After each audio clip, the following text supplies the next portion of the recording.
Hello everyone, welcome to my channel study studio. कैसे हैं बेटा आप सभी? आशा है सभी बच्चे अच्छे होंगे। आज हम आपको कल जो चैप्टर करवाया था, क्या निराश हुआ जाए, क्लास नंबर 8 का चैप्टर नंबर बसंत बाग 3 का चैप्टर नंबर 5, क्या निराश हुआ जाए। तो मैंने ये कल पूरा चैप्टर एक्सप्लेन कर दिया है बहुत अच्छे से, ठीक है। तो कल इसको बहुत ही अच्छे से समझा दिया है सारा चैप्टर। जिन बच्चों ने ये वीडियो नहीं देखी है पीछे वाली, ये कंप्लीट वीडियो देखिए, आपको पूरा चैप्टर समझ में आ जाएगा और क्वेश्चन आंसर भी आपको काफ़ी हद तक समझ में आ जाएंगे। तो कोशिश करनी है आपको पूरा चैप्टर खुद से समझ के खुद के क्वेश्चन आंसर खुद से देना सीखे बेटा। और आज हम इसके क्वेश्चन आंसर एक्सप्लेन करेंगे, उनको समझाएंगे, ठीक है। समझना है आपको, बस ना रट्टा मारना है, ना लिखना है, ना ही मैं लिखूँगी ना ही आपको लिखना है। सिर्फ उनको समझना है स्टोरी में क्या क्वेश्चन था, उसका क्या आंसर है, कैसे उसका आंसर देना है, ठीक है। तो क्वेश्चन नंबर 1 देखिए, इसका यहाँ से करवाती हूँ मैं।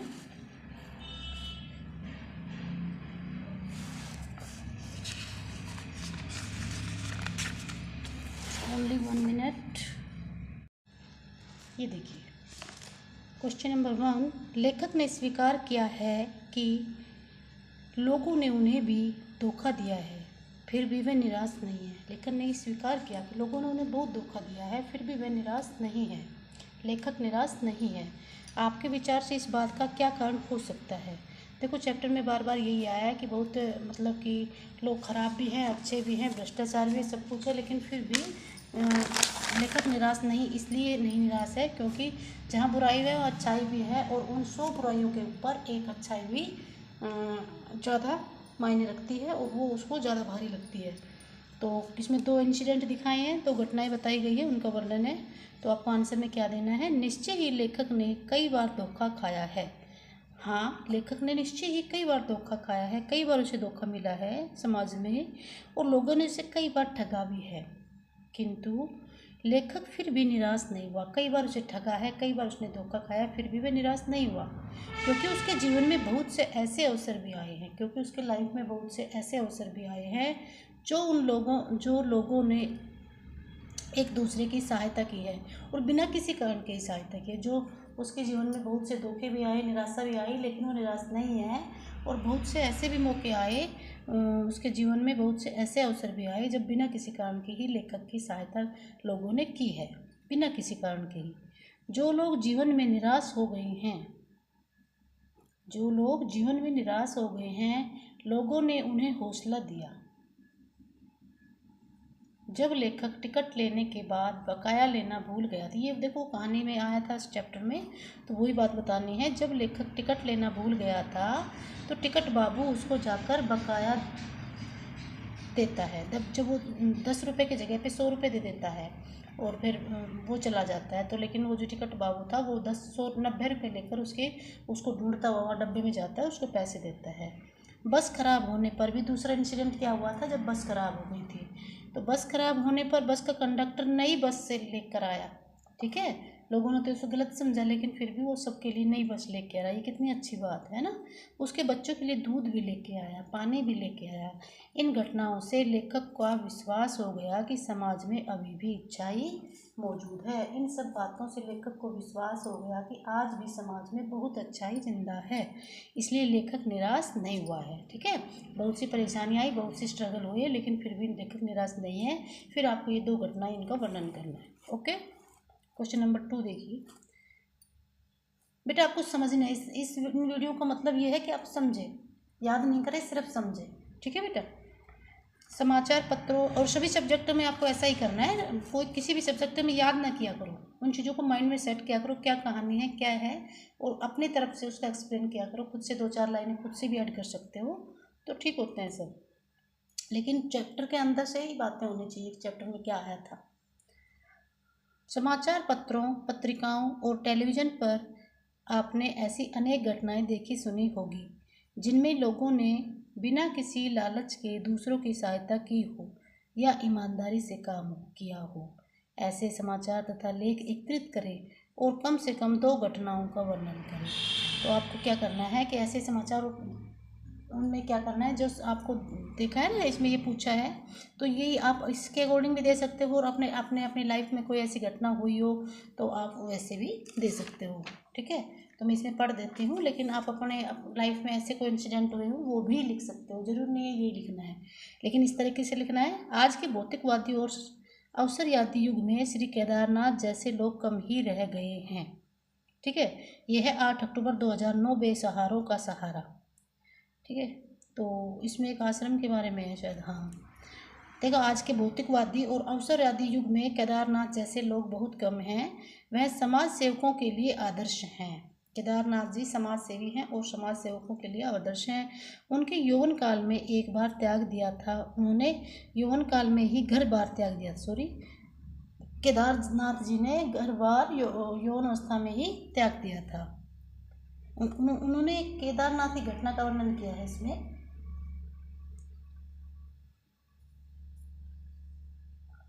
अनाथ बच्चों की सहायता करने लगा था। घर बार त्याग कर केदारनाथ जी वह स्वयं नौकरी करके बेसहारा बच्चों की ज़रूरतें पूरा करते थे।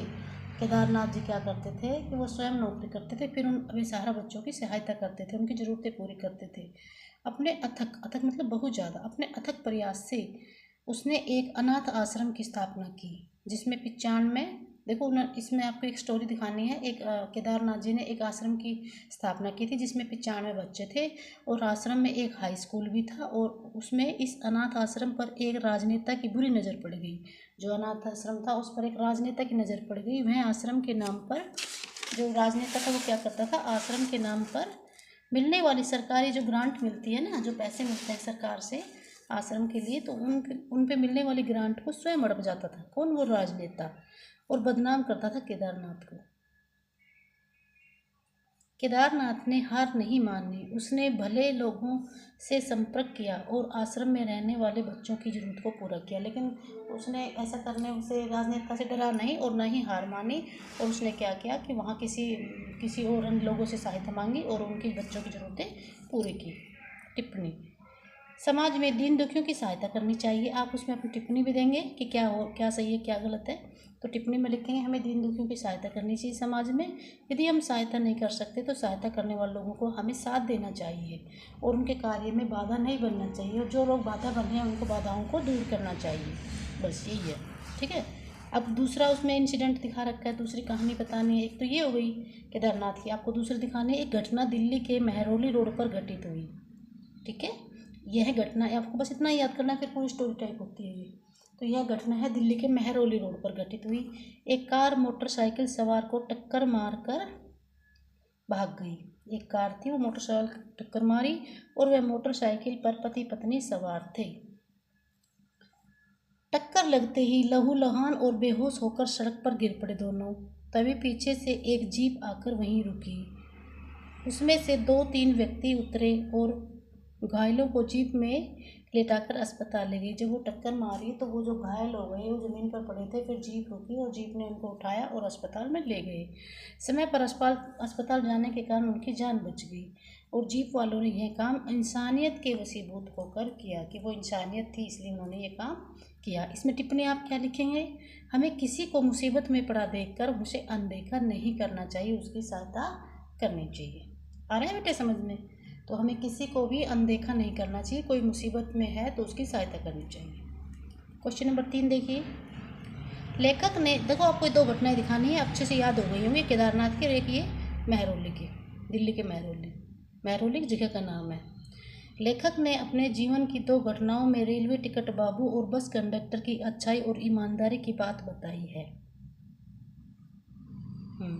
एक तो टिकट बाबू की और एक बस कंडक्टर की। आप भी अपने परिचित में साथ हुई किसी घटना के बारे में बताइए। किसी ने बिना किसी स्वार्थ के भलाई, ईमानदारी, अच्छाई से कार्य। इसमें आप अपनी मर्जी से भी लिख सकते हो कि आप जैसे टिकट बाबू ने जो काम किया और जो कंडक्टर ने जो किया, वो ईमानदारी से जो काम किया, क्या आपके जीवन में ऐसी कोई घटना हुई है तो आप उसके बारे में लिखिए। ठीक है, तो आपकी लाइफ में कोई ऐसा इंसिडेंट हुआ हो तो आप वो लिख सकते हो, वो ठीक होगा। मेरे मित्र के पिताजी किसी दूसरे नगर में नौकरी करते थे। मित्र की माताजी भी नौकरी करती थी। मित्र के पिताजी प्रतिदिन दूसरे नगर में बस से यात्रा करते थे। एक दिन उसके कार्यालय की एक फाइल बस में ही रह गई। उसके साथ बैठे एक अन्य यात्री ने फाइल को उठा लिया और पढ़ने लगा और फाइल पढ़ने से उसे पता चला कि वह बहुत ज़रूरी फाइल है। एक मित्र थे, उसके पापा नौकरी करते थे, उसकी मम्मी भी नौकरी करती थी। फिर वो बस में जाता था उसके पिताजी, और उसमें एक ज़रूरी फाइल थी, वो रह गई थी। तो उसने किसी ने देखा कि ये फाइल बहुत ज़रूरी फाइल है और फाइल को कार्यालय के नाम पता देखकर उसको वहाँ पर पहुँचा दिया। वह व्यक्ति फाइल लेकर मित्र के पिता के कार्यालय में पहुंचा, जहां मित्र के पिता बहुत परेशान थे। अजनबी व्यक्ति ने उन्हें पहचानते हुए कहा, बाबूजी, आपकी फाइल बस में रह गई थी। फाइल देखकर उसकी जान में जान आई। उन्होंने अजनबी व्यक्ति का धन्यवाद किया। उससे पता चलता है कि अच्छाई आज भी जीवित है। ठीक है बेटा। तो इसमें आपको एक इंसिडेंट, इसमें बस में फाइल रह गई थी उसके मित्र के पिताजी की, वो उसको लौटाया, वो परेशान हो रहा था। बस यही चीज़ दिखानी है। और आपके जीवन में भी ऐसी कोई घटना हो, ये भी लिख ले देना, एक और भी लिख सकते हो, तो दोनों लिखोगे तो और भी अच्छा रहेगा। ठीक है। ऐसे तो हर किसी की लाइफ में होते रहते हैं। अब इसके 100 क्वेश्चन आंसर देखिए बेटा फटाफट। क्या निराश हुआ जाए पाठ के लेखक कौन है? हजारी प्रसाद द्विवेदी जी। कौन है? हजारी प्रसाद द्विवेदी जी। सेकंड क्वेश्चन देखिए बेटा, देखो आपको सारे क्वेश्चन आने चाहिए। लेखक का मन क्यों बैठ जाता है? भ्रष्टाचार के कारण लेखक का मन बैठ जाता है। किसमें अधिक दोष दिखाई देते हैं? जो जितना ऊंचे पद पर होगा उसमें अधिक दोष दिखाई देंगे। एक बहुत बड़े आदमी ने लेखक से किसी सुखी व्यक्ति बताया था। एक बहुत बड़े आदमी से लेखक ने जो कुछ नहीं करता वो आदमी ज़्यादा सुखी है। जो आदमी काम करता है उसमें लोग दोष देखेंगे, लेकिन जो कुछ भी नहीं करता वो सुखी है। लेखक ने मानव महासमुंदर किसे कहा है? भारतवर्ष को मानव महासमुंदर कहा है।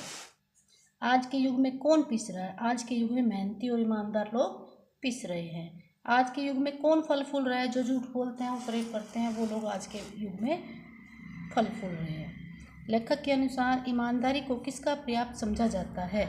ईमानदारी को यहाँ पे मूर्खता का पर्याप्त समझा जाता है। भारतवर्ष में कैसी वस्तुओं के संग्रह को अधिक महत्व नहीं दिया जाता? भारतवर्ष में भौतिक वस्तुओं के संग्रह को अधिक महत्व नहीं दिया जाता। लेखक के दृष्टि में मनुष्य का कौन सा गुण महान है? लेखक की दृष्टि में मनुष्य का जो आंतरिक गुण है वो सबसे महान है, भौतिक गुण नहीं।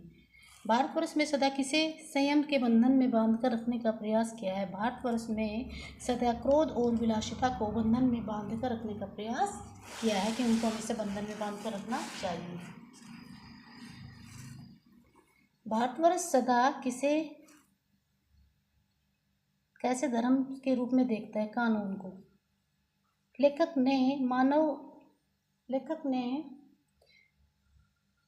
ने समाज के लिए किसमें रस लेना बुरा कहा है? लेखक ने कहा कि जो लोग बुराई करते हैं और फिर उसमें रस लेते हैं, आनंद लेते हैं, उसको बुरा कहा है। टिकट बाबू ने लेखक को कितने रुपए लौटाए थे? टिकट बाबू ने लेखक को 90 रुपये लौटाए थे वापस। और लेखक ने किस घटना को ठगी और वंचना के अनेक घटनाओं से अधिक शक्तिशाली कहा है? टिकट बाबू वाली घटना को, ठगी जो टिकट बाबू ने पैसे लौटा दिए थे ना, उस घटना को अधिक शक्तिशाली कहा है। ठीक है। बस का कंडक्टर साइकिल लेकर कहाँ गया था? दूसरी बस लेने के लिए बस का कंडक्टर गया था। चेहरे की हवाइयाँ उड़ने का अर्थ होता है घबरा जाना। किस कवि ने अपने गीत में धोखे या नुकसान के अवसर पर भगवान को स्मरण करने की प्रार्थना की है? रविंद्रनाथ ठाकुर ने कहा है कि अगर मेरे जीवन में कोई, मैं सबसे भरोसा मेरा मतलब कि कितनी भी परीक्षा आ जाए, लेकिन मेरा भरोसा नहीं उठना चाहिए। मेरा भगवान पे हमेशा भरोसा बना रहना चाहिए। लेखक के बच्चों के लिए दूध और पानी लेकर कौन आया था? बस का कंडक्टर लेखक के बच्चों के लिए दूध और पानी लाया था ना, जब वो बस खराब हो गई थी। इस पाठ में लेखक के कैसे विचार प्रकट हुए हैं? इस पाठ में लेखक के आशावादी विचार प्रकट हुए हैं। देखो बेटा, मैंने जल्दी करवाया, पर कोई बात नहीं, आप क्लास 8 में हो, इतना तो समझते ही हो। और सभी क्वेश्चन करवा दिए हैं, MCQ भी और लॉन्ग भी, और चैप्टर के अकॉर्डिंग सारे ही हो गए हैं। और चैप्टर के अंदर से जो भी क्वेश्चन बनता है और कोई घुमा फिरा के कोई भी कुछ पूछता है तो आप अवेलेबल होने चाहिए, उस क्वेश्चन को करने के में सक्षम होने चाहिए। ठीक है, करना आपको आना चाहिए। ये नहीं है कि कोई क्वेश्चन अगर घुमा के दे दिया तो आप कर नहीं पाओ, नहीं। चैप्टर को समझिए, आप सब कुछ कर सकते हो और आप बहुत अच्छे बच्चे हो, सब कुछ आराम से कर लोगे, कोई दिक्कत नहीं है। अगर आपको वीडियो अच्छी लग रही है तो लाइक एंड सब्सक्राइब कीजिए। थैंक यू बेटा, वेरी मच।